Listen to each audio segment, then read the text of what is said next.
Samantala, talaga nga namang masarap umibig, lalo na kung mahal na mahal mo ang isang tao.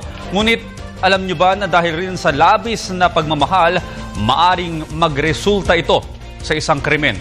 Ito ang tinatawag na crime of passion, na kung saan dahil sa matinding selos, maritong magtulak ng pananakit o maging ng pagpatay. Para sa detalye, balita mo kami Fred Montesa. Ang pag-ibig nga naman, kapag tinamaan ka, tiyak wala ka ng kawala. Pero dahil sa labis-labis na pagmamahal, ang pag-ibig ay maaaring magresulta sa kamatayan.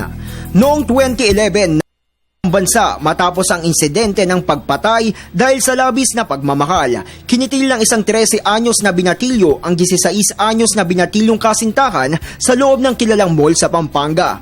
Pagkatapos nito ay ipinutok sa kanyang sentido ang ginamit na baril at bumulagtang nakadantay ang isang kamay sa kanyang kasintahan. Sa ganitong paraan, isinakatuparan ng 13 anyos na binatilyo ang krimen at ang itinuturing sanhi nito ay selos. Base sa suicide note ng binatilyo, handa siyang makasama ng habang buhay ang kanyang minamahal.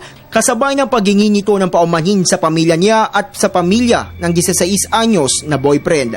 Hindi na bago ang ganitong uri ng krimen sa bansa, ngunit ang nakakabahala rito, ang sangkot ay pawang mga kabataan. Ang ganitong kaso ay kabilang sa tinatawag na crime of passion na dahil sa pagmamahal, handang kumitil ng buhay.